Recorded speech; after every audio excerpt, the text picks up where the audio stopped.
खबरों के निष्पक्ष विश्लेषण के लिए सब्सक्राइब करें Jantantra TV and press the bell icon.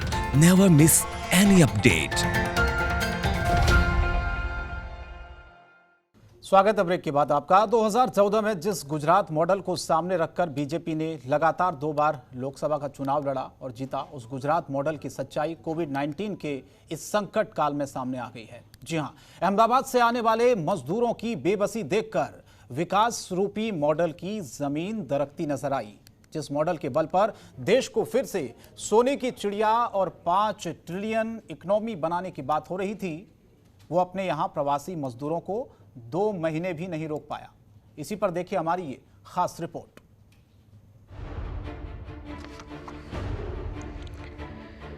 Gujarat के अहमदाबाद से 1260 प्रवासी मजदूरों को लेकर वाराणसी आई स्पेशल ट्रेन श्रमिक एक्सप्रेस शाम को जब कैंट रेलवे स्टेशन पहुंची तो मुसीबतों को ढोते प्रवासी मजदूर अपने अपने गंतव्य के लिए भारी मन से जाते हुए दिखे।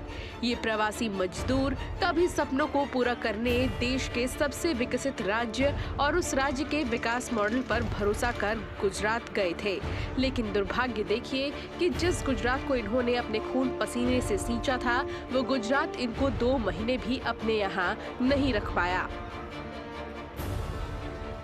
अहमदाबाद से 1260 प्रवासी मजदूरों को लेकर एक ट्रेन बनारस के कैंट रेलवे स्टेशन के प्लेटफॉर्म नंबर 1 पर अभी पहुंची है। तो हम बातचीत करने की कोशिश करते हैं। कहाँ से आ रहे हैं भाई साहब? अहमदाबाद से आ रहे हैं। अहमदाबाद से। क्या करते थे वहाँ?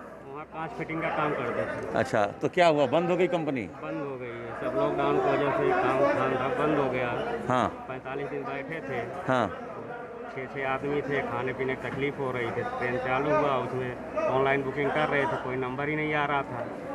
फिर एक जगह पता चला, 700 रुपये दे के फॉर्म भरवाया, तो उसमें 4 तारीख को पैसा दे जमा करवाया था। 8 तारीख को नंबर आया, बोले 8 तारीख को तुम्हारा नाम है लिस्ट में। 9 जन थे हम लोग। संपर्क करने की कोशिश की, जिसको मतलब हर आदमी कहीं ना कहीं किसी से कांटेक्ट से मतलब लग गया था। अब चाहे फ़ोन के थ्रू हो, चाहे फॉर्म के थ्रू हो, चाहे बीजेपी कार्यालय के थ्रू हो, चाहे किसी भी प्रशासन के थ्रू हो, लेकिन हर कोई आदमी ये चाहता था कि हम अपने अपने प्रांत पहुँचें। ठीक। तो ये टिकट कितने का आपने लिया? 630 रुपये इसमें प्राइस लिखा हुआ है। हाँ, कितना? 630 रुपये इसमें प्राइस लिखा हुआ है। 630 रुपये लिखा हुआ है। अपने परिवार के साथ वापस आए श्रमिकों ने बताया कि उन्होंने सबसे मदद मांगी, लेकिन किसी ने इनका दर्द नहीं समझा। पड़ोसियों से मदद तो मिली, लेकिन कब तक उनके सहारे टिकते। सरकारी अधिकारी और कर्मचारी ने उनकी नहीं सुनी और जब वहां कोई आस नहीं दिखी तब वो वापस आने के लिए बेचैन हो गए। हाँ, हमारा तो रोजगार गया। अब क्या करेंगे? अब क्या करेंगे? घर पे जाके बैठेंगे और क्या करेंगे? इसके अलावा क्या कर सकते हैं? तकलीफ तो बहुत होगा। बहुत होगी जी। तो वहाँ कोई व्यवस्था नहीं बन पाई? ना, वहाँ व्यवस्था नहीं पाई। खाने के लिए बोले थे, खाना भी नहीं मिला। खाना भी नहीं मिला? कुछ नहीं मिला। और टिकट का कितना किराया लिया?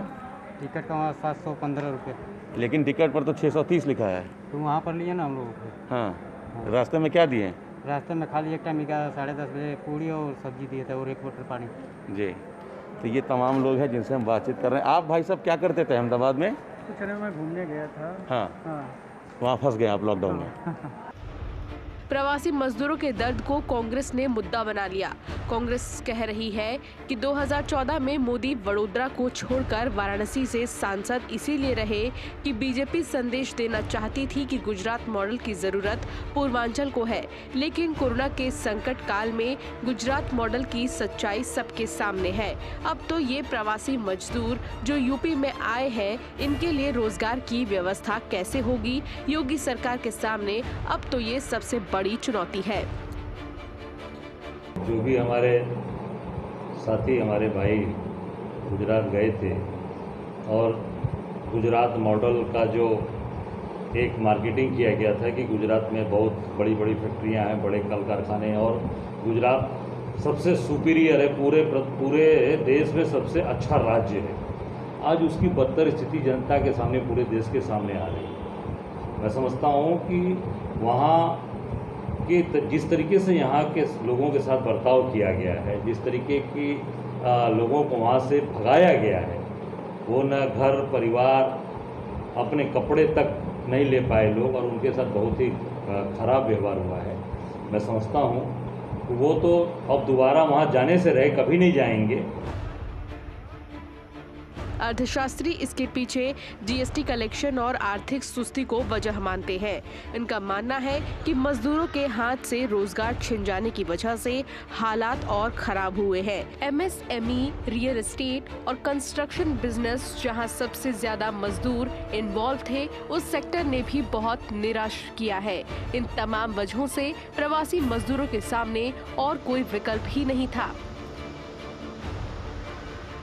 गुजरात स्टेट में जितना भी फैक्ट्रीज में, एमएसएमई में और रियल एस्टेट सेक्टर में और कंस्ट्रक्शन सेक्टर में जो लोग काम करते हुए माइग्रेंट वर्कर्स अपना अपना मैनेज करने के लिए जितना भी प्रयास किया और गवर्नमेंट तरफ से भी, सेंट्रल गवर्नमेंट तरफ से भी जितना भी मदद माइग्रेंट वर्कर्स को मिल चुका है लॉकडाउन को वजह से, और ये लॉकडाउन वजह से गवर्नमेंट रेवेन्यू भी कम पड़ा हुआ और सेंट्रल गवर्नमेंट और स्टेट गवर्नमेंट का जितना भी प्रयास करके अपना अपना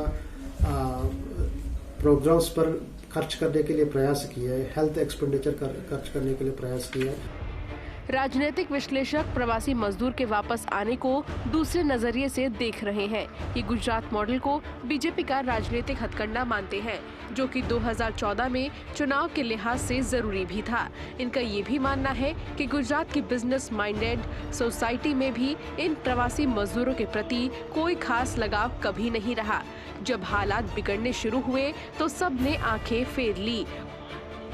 गुजरात से जो मज़दूर लौट रहे हैं, पलायन हो रहा है गुजरात से, ये एक चीज़ साबित कर देती है कि गुजरात मॉडल नाम की कोई चीज़ है नहीं। वस्तुतः गुजरात मॉडल जो है वो एक मिथक है और गुजरात की सिविल सोसाइटी जो है, नागरिक समाज जो है, वो उसी तरह का समाज है जिसमें जात पात, सांप्रदायिकता, लोगों का शोषण, सब कुछ उसमें निहित है। और इससे एक चीज़ और साबित होता है कि गुजरात मॉडल का मतलब अगर कहीं कुछ है तो वो केवल शोषण का है। और जब कोई रास्ता नहीं दिखा तो मजदूरों ने वापसी की राह पकड़ ली। गुजरात मॉडल को लेकर देश भर में सवाल उठ रहे हैं। आखिर इसी मॉडल को दिखाकर नरेंद्र मोदी ने देश भर में अपने पक्ष में माहौल बनाया था, पर अब कोरोना वायरस के संकट में गुजरात मॉडल फेल होता दिखाई दे रहा है। अब देखना ये होगा कि क्या सरकार गुजरात मॉडल को दोबारा कायम कर पाएगी या फिर पीएम का गुजरात एक बार फिर से बदहाली के आंसू रोएगा। Bureau report, Jantantra TV. खबरों के निष्पक्ष विश्लेषण के लिए सब्सक्राइब करें Jantantra TV and press the bell icon. Never miss any update.